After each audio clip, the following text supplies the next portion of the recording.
wabarakatuh. Halo teman-teman semua, perkenalkan nama saya Siti Hasina dengan NIM 2286250035. Saya dari Fakultas Kelurahan dan Ilmu Pendidikan, Pendidikan Pancasila dan Kewarganegaraan. Di sini saya akan membuat presentasi tugas ulangan tengah semester, yaitu dengan mata kuliah Sistem Politik Indonesia yang diampu oleh dosen Bapak Dr. Iqman Nurrahman, SPD MPD. Di video kali ini saya akan membahas mengenai partisipasi politik pemuda dan gerakan digital di Indonesia. Baik, yang pertama-tama saya akan menjelaskan mengenai apa sih yang melatar belakangi partisipasi politik pemuda dan gerakan digital di Indonesia.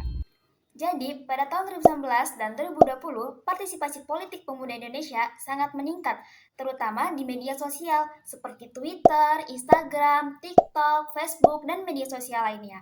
Karena terjadinya reformasi di korupsi pada tahun 2019 dan juga tolak Omnibus Law pada tahun 2020.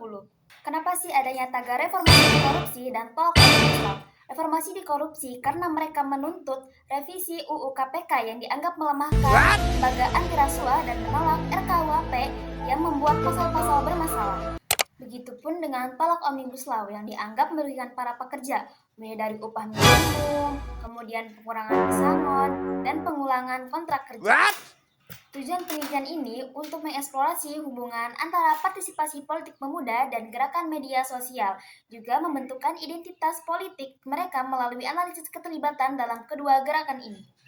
Di mana data-data penelitian ini diambil dengan metode kuantitatif dan kualitatif, di mana metode kuantitatif yaitu menggunakan data-data besar yang dari Twitter, dan kualitatif adalah makna dari percakapan tersebut.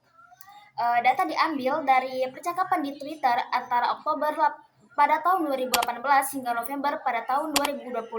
Penelitian ini secara kuantitatif menggunakan pengalian teks. Proses ini juga mengidentifikasi akun dan tagar perwakilan tertentu untuk menghasilkan percakapan tentang isu-isu yang akan diteliti, kemudian visualisasi penyaringan data dan klasifikasi. Temuan-temuan utama yang ada pada artikel tersebut yaitu ada perluasan gerakan digital di media sosial yang melibatkan elemen pemuda yang sebelumnya dianggap apolitis, mengumpulkan data dan informasi yang menyajikan narasi yang dominan dari kelompok pemuda dan membagi periode menjadi dua, yaitu reformasi di korupsi dan tolak Omnibus Law. Kemudian para mahasiswa mulai membangun dan memmobilisasi dukungan serta partisipasi melalui media sosial. Tidak hanya mahasiswa dan rakyat, ternyata para kumpulan K-popers yang ikut aktif dalam gerakan politik digital terbentuk pola narasi kita versus mereka dalam percakapan rakyat versus pemerintah.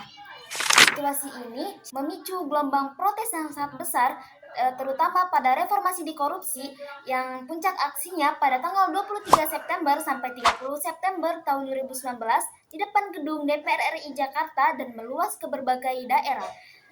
Dipelopori oleh para mahasiswa, didukung oleh pelajar, buruh, dan masyarakat sipil, juga para K-popers. Kemudian aksi ini berlanjut pada tahun 2020 pada tanggal 5 sampai dengan tanggal 8 Oktober, yaitu mengenai tolak Omnibus Law. Mereka mendemonstrasi setelah pengesahan Undang-Undang UU Cipta Kerja, di mana demonstrasi ini masif dari berbagai daerah seperti Jakarta, Bandung, Malang, sampai dengan Serang. Aksi ini sangat ricuh sampai diamankan kurang lebih 5.918 orang oleh Polri. Karena untuk mengamankan agar tidak merusak fasilitas-fasilitas umum seperti halte Transjakarta, gerbang tol, stasiun MRT, pos polisi, lampu lalu lintas, hingga pembatasan beton jalan.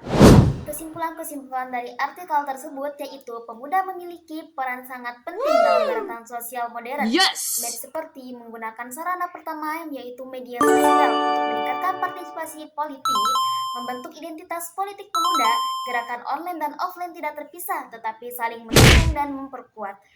Kemudian, aktivisme digital menunjukkan bahwa pemuda semakin kritis terhadap kondisi demokrasi di Indonesia. Kemudian yang terakhir mengenai implikasi-implikasi, mulai dari implikasi teoritis, implikasi praktis, dan implikasi sosial.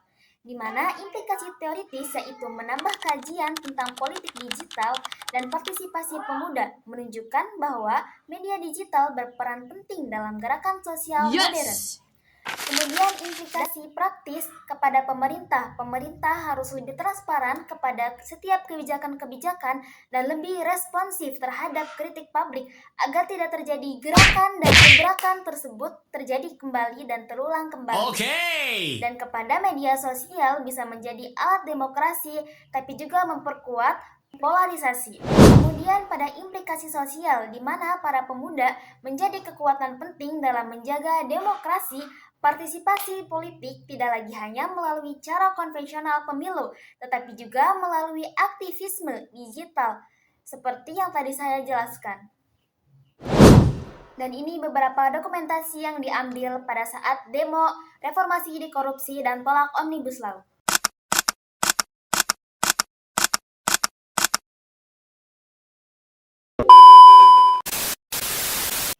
Mungkin hanya sedikit yang dapat saya jelaskan mengenai partisipasi politik pemuda dan gerakan digital di Indonesia.